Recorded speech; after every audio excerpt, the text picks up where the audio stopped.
안녕하세요. 오만사입니다. 저는 30대 중반의 새댁입니다. 지금까지 단 한 번도 김치를 담가 본 적이 없습니다. 친정엄마가 김치를 담글 때에도 함께 어깨너머로 지켜본 적도 없었어요. 늘상 김치는 밥상에 따라 나오는 기본 반찬이라서 어디서 뚝딱 떨어지는 줄 알았어요. 결혼한 이후에도 늘 친정엄마가 김치를 보내주셨어요. 사실 제가 엄마의 김치 맛에 길들여져서인지는 몰라도 밖에서 외식을 하더라도 집에 들어가서 엄마표 김치를 한 입 베어 먹어야 입안이 개운했어요. 엄마는 전라도 김치 매니아셨어요. 경상도 분이었어도 할머니가 전라도 분이시라 할머니께 김치 담그는 법을 배우셨거든요. 다양한 젓갈로 배추 속을 채우곤 했는데 맛이 진하고 익을수록 그 맛이 깊었어요. 양념도 푸짐해서 김치 냉장고에서 오래도록 묵힌 김치일수록 그 맛이 다른 반찬은 저리가나 할 정도였어요. 김치 이외에는 아무것도 아니었습니다. 그렇지만 제가 외식을 할 때에는 웬만해선 김치를 잘 먹지 않아요. 가끔씩 엄마표 김치 맛이 비슷하게 나는 묵은 김치가 있으면 정말 기분이 좋긴 합니다만 엄마표 김치 맛과는 비교가 안 되었기 때문이에요. 남편은 연애 때 제가 즐겨 먹는 엄마표 김치 맛에 매료되었어요. 삼겹살을 구워 먹을 때에도 엄마표 묵은 김치를 함께 익혀서 고기와 함께 먹으면 환상의 조합이 따로 없을 정도라고 했습니다. 남편도 저의 친정엄마의 김치는 최고로 좋아했어요. 그래서 늘 결혼 이후에도 저의 신혼집 냉장고에는 친정엄마의 김치가 떨어진 날이 없었어요. 어느 날 시어머니가 저희 신혼집에 오셨습니다. 그날은 먼 친척벌이 되는 남편의 사촌이 결혼식에 다녀오셨다가 저희 신혼집에서 하룻밤을 주무시고 내려가신다고 하셨어요. 저는 시어머니께 말이라도 이쁘게 했습니다. 어머니, 모처럼 오셨는데 며칠 더 계시다가 가세요. 시골에 누가 기다리고 있는 것도 아니잖아요. 아니다. 우리 멍순이가 나를 눈 빠지게 기다리고 있다. 내가 옆집 아줌씨한테 우리 멍순이 밥 좀 잘 주라고 일러주고 왔다만 통 그 아줌씨가 미덥지가 않다. 요새 날도 더운데 자기가 먹는 밥처럼 깨끗하게 줄지 의심스럽다니까. 시어머니께서 키우는 진돗개였어요. 평상시에는 시어머니가 집에서 풀어놓고 키우시는데 외출하실 때에는 자꾸 따라오려고 하니까 묶어놓는다고 하셨습니다. 그래서 멍순이도 낯이 익은 옆집 아주버니에게 멍순이 밥 좀 잘 주라고 일러놓고 오셨는데 이 더운 날씨에 묶어놓아서 답답해하진 않을까 하고 걱정도 되고 오매불망 시어머니만 기다리고 있을 것을 생각하니 한시가 급하다고 하셨어요. 저희 집에 오셨어도 그 이웃집 아주머니에게 전화를 거셨어요. 옥자댁, 우리 멍순이 잘 있는가? 응, 밥은 잘 퍼먹어? 물도 자주 갈아줘야 한디. 미안하지만 똥도 치워주면 좋겠네. 우리 멍순이 더우니까 마당에 물도 뿌려주고 남긴 밥은 상하니까 치워불고 사료만 줘야 하네. 알았지? 나 내일 아침 일찍 갈 테니까 우리 멍순이한테 조금만 기다리라고 하소. 예? 어이, 고맙네. 멍순이에 대한 시어머니의 사랑은 대단하셨어요. 그런 시어머니를 향해서 남편이 그랬습니다. 엄마는 멍순이가 좋아, 내가 좋아? 그러자 떠올라온 대답을 하셨어요. 시방, 너는 그걸 말이라고 하고 자빠졌냐? 썩어 빠질.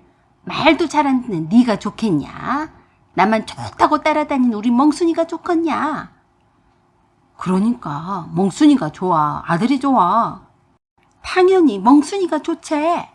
넌 입 아프기 여러 말 시킬래? 시어머니는 다녀온 남편보다 멍순이가 더 좋다고 하셨습니다. 그런 시어머니 말에 남편이 무척이나 섭섭해했어요. 엄마는 왜 그러세요? 멍순이한테는 그렇게 살갑게 대하면서 왜 저한테는 한 번도 그렇게 대해준 적이 없어요? 내가 알거냐? 네가 안 이쁜갑제. 나는 자식보다 우리 멍순이가 더 이뻐. 니들은 다 커서 부모가 뭔지 어쩐지도 모르고 사는디 우리 멍순이는 나밖에 모르잖냐. 그러니까 내 새끼제. 그 말씀에 왠지 모를 가슴 한켠이 아려온 듯 했습니다. 뭔지 모르지만 깊은 쓸쓸함이 묻어 있었어요. 시어머니의 말투에서도 알 수 있듯이 시어머니는 전라도 쪽에서 살고 계십니다. 원래는 서울 아가씨였는데 아버님을 따라 시골 안락이 되어버렸다고 하셨어요. 전라도 지역도 마을마다 김치 담그는 법이 조금씩 특색이 있다고 들었어요. 어떤 곳에서는 양념에 버무린 생태를 배추 속에 넣는 것도 있고 어떤 곳은 돼지고기를 넣는 것도 있는가 하면 유자를 갈아서 양념으로 사용하는 것도 있습니다. 그리고 담는 솜씨마다 다 맛이 다른 게 사실이었어요. 남편도 역시 시어머니가 담근 김치가 정말 맛있다고 했어요. 하지만 저희 친정엄마가 담근 김치를 더 좋아했어요. 시어머니나 친정엄마나 두 분 모두 다 전라도 토박이 사람이 아니었지만 김치에 대한 마음은 진심이셨습니다. 그때 저는 그걸 잘 이해를 못했어요. 친정엄마의 김치만 먹을 줄 알았지 낯선 김치는 잘 먹지 않았었으니까요.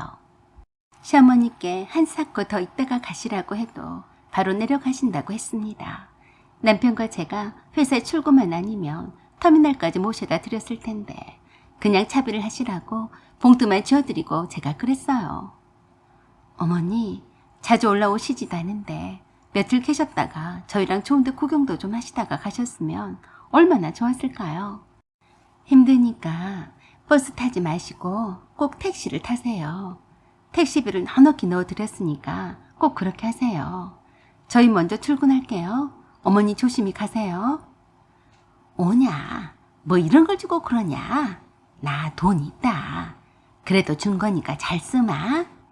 그렇게 시어머니와 저와 남편이 출근하러 나가면서 헤어졌어요. 항상 시어머니를 보면 짠한 마음이 들곤 했습니다. 왜냐고요? 시어머니는 아버님의 사랑을 많이 못 받으시면서 사셨다고 했어요. 아들 하나만을 낳은 그 다음 해부터인가 아버님이 직장을 따라서 서울로 올라오셨는데 그때부터 시어머니를 멀리 하셨다고 했어요. 시골에 엄격한 시부모님 밑에서 꼼짝도 못하고 지내다가 변변하게 아버님과 부부싸움도 못해보고 그렇게 시골에서 혼자서 아들을 키우면서 외롭게 사셨대요. 아버님이 이를테면 두 집 살림을 하셨는데도 큰 소리 한 번도 못 쳐보고 쥐 죽은 듯이 시부모를 모시고 살았다니 얼마나 짠하고 고달픈 인생이었나요. 그래도 본철하고 아버님이 이혼을 해달라고는 보채지 않아서 그냥 참고 사셨다고 합니다. 이혼을 해봤자 시골에서 농사일만 거들던 어린 여자가 아들 하나를 잘 키울 자신이 없으셔서 그저 참고 사셨대요. 그래서 지금까지 아버님은 시어머니 말고 다른 분과 살고 계셨어요. 참 특이한 집이죠. 저와 남편과의 결혼식 때도 떡하니 아버님과 나란히 왔더라고요. 친척들과도 아무렇지도 않게 인사하고 알고 지냈고요. 시어머니한테는 형님이라고 불렀습니다. 저와 남편은 그 여자를 작은 어머니라고 불렀어요. 저와 남편의 결혼식 때도 화려하게 치장하고 나타나서 존재감을 과시하려고 했지만 그래 봤자였어요. 시어머니는 남편의 생모이고 본처였으니 늘 아버님의 옆자리를 지키고 있었죠. 작은 어머니가 낳은 자식들이 대거 참석은 했어도 남편과 시어머니는 말 한마디를 건네지 않았습니다. 시어머니는 남편은 뺏기고 작은 어머니가 낳은 자식들을 호적에 올려줘도 본처 자리는 내주지 않겠다고 하셨대요. 그리고 남편이 장남이었으니 그 자리를 잘 지켜주고 싶으셨다고 하셨어요. 그런 이유로 남편은 한 번씩 시어머니를 애틋하게 바라봤습니다. 술 한 잔씩 거칠 때면 늘 시어머니께 전화를 했어요. 엄마, 우리 엄마 혼자 사는 거 안 무서워? 그렇게 무섭게 하던 할머니랑 할아버지가 안 계시니까 좋지? 내가 커서 아버지 대신에 엄마를 호강시켜 준다고 약속했는데 맨날 엄마를 혼자만 있게 하고 미안해. 남편은 시어머니만 생각하면 아버님 원망스럽고 작은 어머니가 경멸스럽다고 자주 그랬습니다. 그런 작은 시어머니가 남편한테는 함부로 하지 못했는데 저한테는 감히 시어머니 노릇을 하려고 했어요. 시어머니가 시골로 내려가신 날이었어요. 회사에 있는데 갑자기 작은 시어머니가 전화를 해왔어요. 나다. 바쁘냐? 누구세요? 너는 시어머니 목소리도 몰라보냐? 아, 작은 어머니세요? 그놈의 작은 어머니 소리 지겹구나. 무슨 일이세요? 너는 내가 무슨 일이 있어야만 전화해야 하냐? 네가 먼저 나한테 안부 전화 같은 거 하면 안 되는 거냐?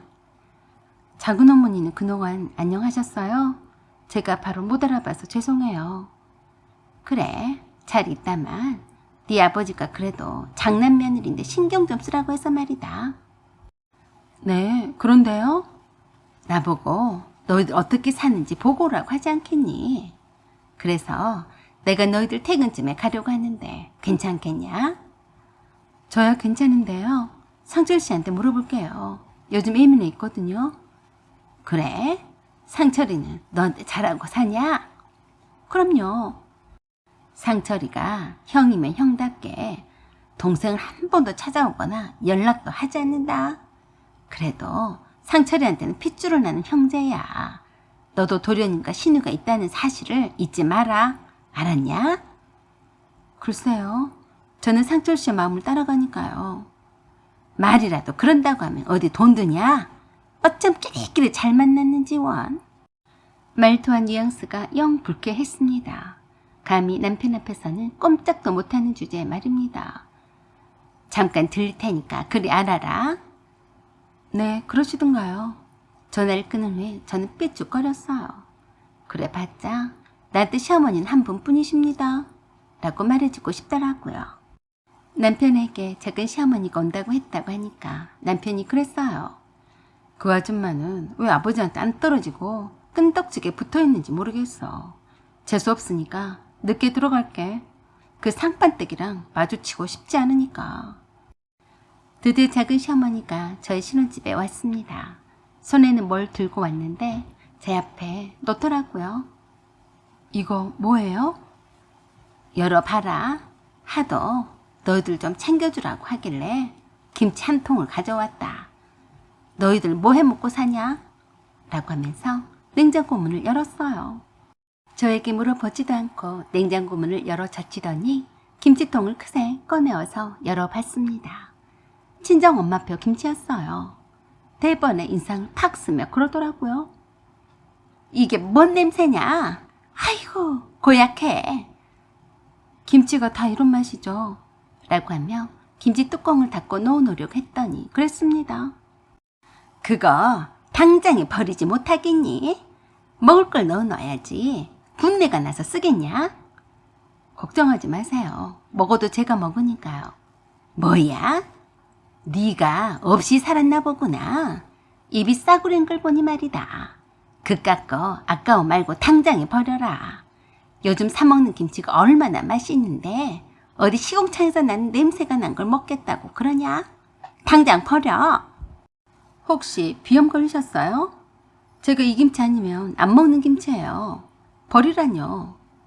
참 입맛 한번 특이하다. 내가 직접 담근 김치다. 이걸로 입 씻어라. 아니요, 싫어요. 전 저희 친정엄마가 담근 김치가 아니면 안 먹어요. 그랬더니 어이가 없는 말을 해댔어요. 김치를 보니까 네 친정엄마의 수준을 알겠다. 저런 거는 거지한테 줘도 안 먹어. 그 말에 제가 이성을 잃었습니다. 작은 시어머니가 들고 온 그 가짜는 김치통을 들어다가 개수대에 들어 엎었습니다. 전혀 예상치 못했던 제 행동에 깜짝 놀라서 저에게 그랬어요. 너 지금 뭐 하는 짓이냐? 이 김치 안 먹어봐도 딱 수준을 알겠어요. 이런 거는 거지한테 던져줘도 싫다고 할 거예요. 라고 하자 또 시어머니 타령이었어요. 난 네 시어머니야. 어떻게 이럴 수가 있니? 제 시어머니는 딱 한 분뿐이세요. 작은 어머니가 형님이라고 부르는 그분이요. 아셨어요? 다시는 제 앞에 나타나지 마세요. 수준이 그러니까 후처살이를 하시는 거죠. 그리고 지갑에서 10,000원짜리 한 장을 꺼내어서 손에 쥐어줬습니다. 그래도 김치 재료값은 드려야죠. 많이 들인 거니까 불만 말고 갖고 돌아가세요. 뭐야? 너 말 다 했니? 그러자 언제 왔는지 남편이 나타나서 그랬습니다. 그래요. 말 다 했으면 어쩌시려고요? 여기가 감히 어디라고 함부로 왔어요? 주제 파악이나 잘하고 나가요. 다시 한번 우리 집에 나타나면 내가 가만히 있지 않을 테니까 알아서 해요. 알았어요? 남편이 눈을 부릅뜨고 죽일 듯이 쳐다보자 나 죽어라면서 뛰쳐나갔습니다. 요새 들어 아버님이 몸이 좋지 않아서인지 부쩍이나 남편을 찾는 듯 했어요. 작은 시어머니가 낳은 자식들 하나같이 정상인 애가 없었어요. 한 명은 정신지체이고 한 명은 지능이 약간 떨어졌거든요. 딸에게는 사업 승계에는 관심도 없었고요. 아들이 둘 다 그 모양이니 아버님은 다 작은 어머니 탓이라고 했다네요. 아버님의 인생이 녹아있는 사업을 남편에게 물려주기 위해서 애를 쓰는 눈치라서 작은 시어머니가 엄청 속이 상이 있었어요. 시어머니께서 매일다시피 남편을 위해서 정성껏 기도를 드렸다는데 그 기도의 효험이 있나 생각이 들었어요. 나이가 들어감에 따라 부쩍 남편과 시어머니에 대한 마음을 드러내자 작은 시어머니가 아버님을 떠났습니다. 그동안 아버님의 등골 빼먹으면서 호의호식하며 잘 살았으니 지금 떠나도 손해볼 거 하나도 없었을 거예요.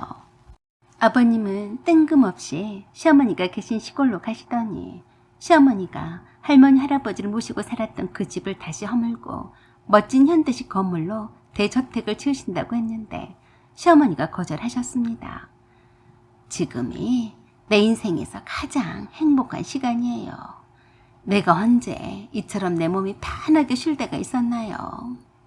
아버님이 뒤늦게 몸도 노쇠해지고 힘이 빠지게 되자 버리다시피 했던 본처와 아들이 생각이 났나 보더라고요. 하지만 시어머니는 강하게 거절을 하셨고 그저 멍순이와 동네 길냥이들을 돌보면서 보내는 노년도 참 행복하다고 하셨습니다. 아버님은 지금 요양원에 계십니다. 저와 남편이 한 달에 한 번씩 찾아뵙네요. 그리고 시어머니께는 틈나는 대로 남편과 함께 자주 찾아가 뵙고 있습니다. 시어머니께서 앞으로도 더 건강하고 행복하게 하루하루를 사셨으면 좋겠습니다. 사연은 여기까지입니다. 구독과 좋아요 부탁드려요. 감사합니다.